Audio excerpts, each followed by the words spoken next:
Good morning friends, कैसे हैं आप लोग। सबसे पहले तो आपका हमारे इस चैनल पर बहुत बहुत स्वागत है। देखिए फ्रेंड्स, इस वीडियो में हम बात करेंगे महत्वपूर्ण और अहम खबरों की, जो कि आपके लिए ऐसे काफ़ी खास हो सकती हैं, इसलिए लास्ट तक देख लीजिएगा।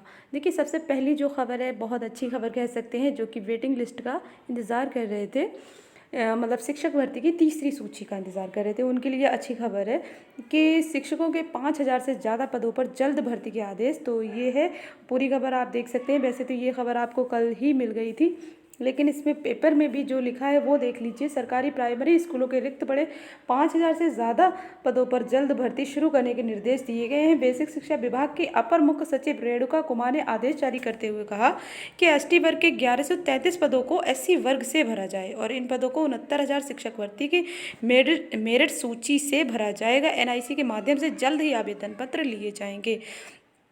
तो इस भर्ती में मेरिट लिस्ट पहले से ही तैयार है। इस सूची में शामिल अभ्यर्थियों से ही कट ऑफ जारी करते हुए आवेदन लिए जाएंगे। समय सारणी बेसिक शिक्षा परिषद जारी करेगा। आदेश के मुताबिक 1133 पदों को एससी अभ्यर्थियों से भरा जाएगा। वहीं यदि विकलांग की तीनों श्रेणियों में कोई पद रिक्त है तो उस श्रेणी के अभ्यर्थी नहीं है तो दूसरी श्रेणी से भरा जाएगा। तो ये पूरी खबर है, इसको आप देख सकते हैं। तो ये बहुत अच्छी बात है कि कम से कम कोविड के बाद, अब मतलब कोविड तो चल ही रहा है, लेकिन अब थोड़ा थोड़ा कार्य आगे बढ़ रहा है और आगे बढ़ना भी चाहिए। बहुत सारे ऐसे कार्य हैं लटके हुए हैं। असिस्टेंट प्रोफेसर भर्ती की ज्वाइनिंग है, एडी ग्रेड की ज्वाइनिंग है, बहुत सारी ऐसी बातें हैं। और ये तीसरी सूची, तो ये तीसरी सूची, इसका इंतज़ार किया जा रहा था। इसके अलावा वेतन, तो ये सारे मुद्दे अब बहुत जल्द से जल्द सभी मुद्दों का समाधान होगा, जल्द ही सुने जाएंगे। और इसके लिए लगातार ट्विटर पर ट्वीट अभियान चलाया जा रहा था सभी के द्वारा। देखिए, और ट्विटर अभियान जो नई शिक्षक भर्ती के लिए भी चलाया जा रहा है, उसको भी आप देख सकते हैं। ये लिखा है प्राथमिक शिक्षक भर्ती के लिए 20 मई सुबह 11 बजे से नोटिफाई यूपीपीआरडी और रिज़ाइन योगी, इस तरीके की मतलब हैशटैग का यूज़ करना है। और प्राथमिक शिक्षक भर्ती का विज्ञापन को जारी करवाने की लड़ाई जो है आर पार की है। आप लोग बहुत अच्छा प्रयास करें, तो बस थोड़ा और मजबूती से लड़ना होगा। तो ये बातें हैं, इसको भी आप देख सकते हैं। जो लोग नई शिक्षक भर्ती चाहते हैं तो वो लोग इस ट्वीट अभियान से जुड़ सकते हैं। और आपको ये भी बता दें कि जो है ट्वीट अभियान ऐसा नहीं है कि सफल नहीं होता, सफल होते हैं। ट्वीट अभियान तब सफल होते हैं जब लोग एकता दिखाएं। एकता की शक्ति बहुत बहुत होती है। और कहते हैं ना कि जब सभी लोग लगते हैं तभी कुछ हो पाएगा। और ये छोटा मोटा मतलब अगर जैसे कि 2,000 लोग हैं, उसमें से 500 लोग भी अगर अच्छे से एक्टिव हो जाएं, 500 ही लोग ट्वीट कर दें, तो वो 2,000 ट्वीट कर सकते हैं एक बार में, 3,000 ट्वीट कर सकते हैं। तो ये कर सकते हैं। बाकी एलटी ग्रेड में तो हम देख रहे हैं कि 2,500 लोग हैं, लेकिन बहुत कम लोग एक्टिव हैं और चाहते हैं कि जल्द ज्वाइनिंग हो। तो कैसे होगा? सभी लोग एक्टिव हो जाइए और ज़्यादा से ज़्यादा ट्वीट कीजिए। और देखिए, सब लोग अपनी जंग जीत रहे हैं, तो एलडी वाले क्यों नहीं जीत सकते? एलडी वाले इतने नीरसता क्यों दिखा रहे हैं, इतनी उदासीनता क्यों है? सरकार उदासीन है तो दिखाई दे रहा है, ठीक है, लेकिन हम लोग उदासीन क्यों हैं? हम लोगों को तो एक्टिव रहना होगा, तभी सरकार सुनेगी, वरना सरकार नहीं सुनेगी। सरकार सुनती तभी है जब कोई मुद्दा बहुत ज़ोर शोर से उठाया जाता है। हमने देखा ये 69,000 और भी ये असिस्टेंट प्रोफेसर वाली जो नियुक्ति होने जा रही है, उसमें भी खूब अच्छे से ट्वीट अभियान चलाया गया। और ये वेतन के लिए भी बहुत अच्छे से अभियान चलाया गया। देखिए, वेतन का आदेश भी आ गया, बहुत जल्द वेतन भी मिलेगा। और ये सारी बातें, यानी शपथ पत्र लेकर वेतन भी मिलने का अब उम्मीद जग गई है। तो इस तरीके से जब ट्वीट अभियान ही है अभी इस टाइम में, तो हम लोग एलटी वाले भी थोड़ा सा एक्टिव हो जाएं, सभी जाग जाएं प्लीज़। 8 से 9 रात में जो टाइमिंग है उसका याद रखिए और सभी लोग एक्टिव हो जाइए। सभी लोगों को एक दूसरे से कहना होगा और अधिक से अधिक ट्वीट करना होगा। और जो लोग वेटिंग लिस्ट का वेट करें वो लोग भी थोड़ा जाग जाएँ। और देखिए, टीजीटी 2021 में आवेदन का आज अंतिम दिन है, तो इसको देख लीजिए। अगर कोई बचा है तो उसको कर लीजिएगा। बाकी तो कई बार बढ़ चुकी है, अब बार बार थोड़ी ना डेट बढ़ेगी, तो इसलिए थोड़ा सा इसको देख लीजिएगा। और शपथ पत्र लेकर जारी होगी नए शिक्षकों की तनख्वाह। तो ये आदेश जारी हो गया है। शिक्षकों को प्रमाण पत्रों के सत्यापन के लिए नहीं करना होगा इंतज़ार। 50% शिक्षकों को अभी तक वेतन नहीं मिला है। तो ये बात है, इसको भी आप देख सकते हैं। यानी कि अब जो है थोड़ा सा ये रहा आसान हो गई, क्योंकि बहुत दिन से इंतज़ार किया जा रहा है इस टाइम। और आशा और आंगनवाड़ी कार्यकर्ताओं को भी मिलेगा बच्चों की देखरेख का प्रशिक्षण। कोरोना काल के दौरान बच्चों के इलाज में निभाएंगे अहम भूमिका।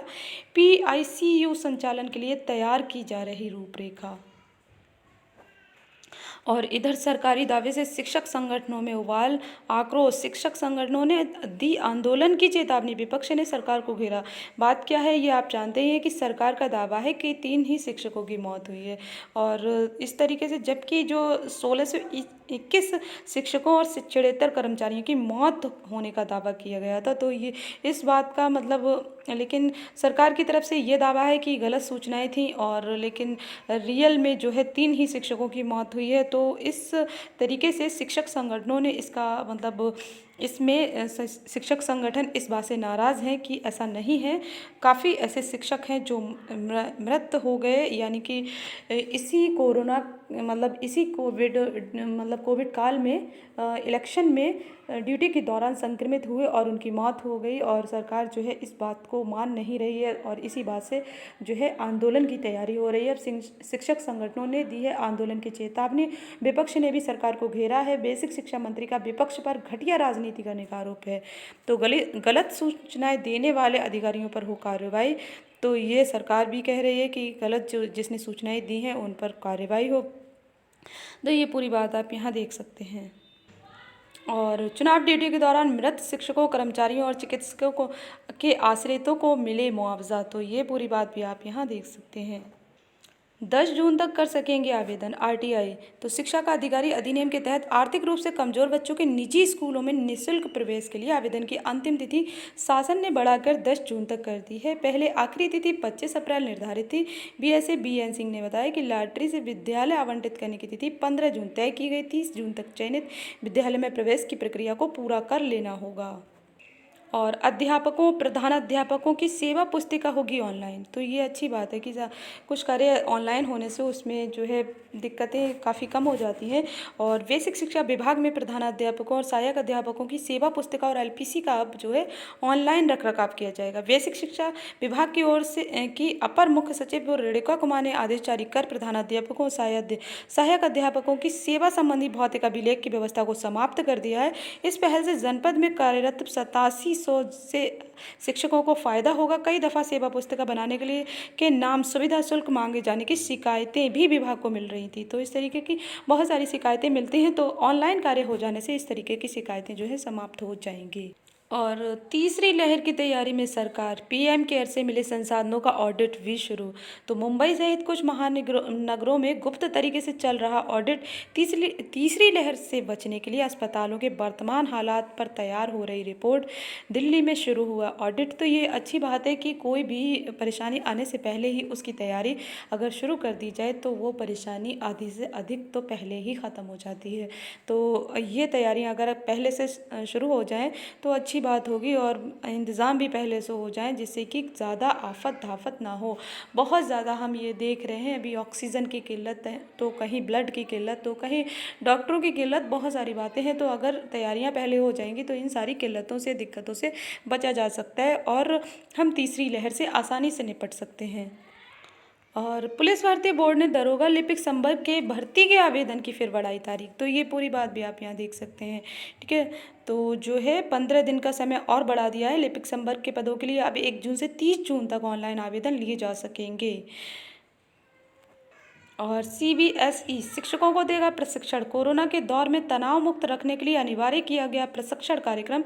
नई शिक्षा नीति के अनुसार बुनियादी शिक्षा, उच्च शिक्षा के पाठ्यक्रम में किए कई परिवर्तन। और आज से माध्यमिक स्कूलों में शुरू होगी ऑनलाइन पढ़ाई। तो ये बात है, माध्यमिक स्कूलों में भी पढ़ाई अब शुरू हो जाएगी ऑनलाइन। और लेकिन ये जो भर्तियां हैं फालतू में रोक रहे हैं लोग। अब तो छुट्टियां भी नहीं पढ़नी है, मतलब ज्वाइनिंग जो है जल्द से जल्द हो। जैसे कि एलटी ग्रेड वाले बहुत परेशान हैं सभी लोग। तो अब सरकार से मुद्दा यही उठाना होगा, पढ़ाई भी जारी रखी जाए ऑनलाइन और जल्द से जल्द जो ज्वाइनिंग लटकी है, जो नियुक्तियाँ फंसी हुई हैं, उन पर भी कार्य तेजी से हो। यूपी बोर्ड ने 10वीं के छात्रों के 9वीं के अंक भी मांगे। तो ये पूरी बात आप देख सकते हैं। और ब्लैक फंगस की दवा जो है सरकार उपलब्ध कराएगी।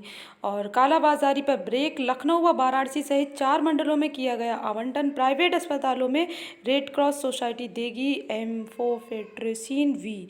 तो ये है हालात, आप यहाँ देख सकते हैं। प्रतिरोधक क्षमता महत्वपूर्ण, तो प्रतिरोधक क्षमता हम लोगों को मतलब थोड़ा सा उस पर ध्यान देना होगा, अपना खाने पीने पर ध्यान दीजिए, अपनी हेल्थ पर ध्यान दीजिए और थोड़ा सा इन्फेक्शन से बचने की कोशिश कीजिए। अब एक बोरी डीएपी खाद पर मिलेगी 1200 रुपये की सब्सिडी, सरकार ने छूट में 140% की बढ़ोतरी कर लिया। और आशा व आंगनवाड़ी कार्यकर्ताओं को भी मिलेगा बच्चों की देखरेख का प्रशिक्षण, कोरोना काल के दौरान बच्चों के इलाज में निभाएंगे अहम भूमिका। और पूर्वी भारत में 26 को देखा गया सुपर ब्लड मून, तो ये पूरी बात भी आप देख सकते हैं यहाँ। और कोरोना से अनाथ हुए बच्चों का जिम्मा सरकार उठाएगी। और ब्लैक फंगस की दवा के रेट तय, 4 मंडलों में मिलेगी। मुख्यमंत्री ने महिला एवं बाल विकास विभाग को विस्तृत कार्य योजना बनाने को कहा, जिलों से मांगा ब्यौरा। तो पूरी बात यहाँ दी हुई है।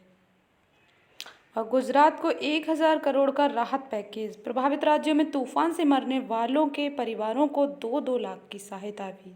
तो जो ताउते तूफान है, तूफान से तबाही से राहत के लिए गुजरात को 1000 करोड़ रुपए से की तत्काल मदद देने की घोषणा की है। साथ ही देश भर में तूफान से मरने वालों के परिवारों को 2-2 लाख व घायलों को 50,000 रुपये देने की घोषणा की है।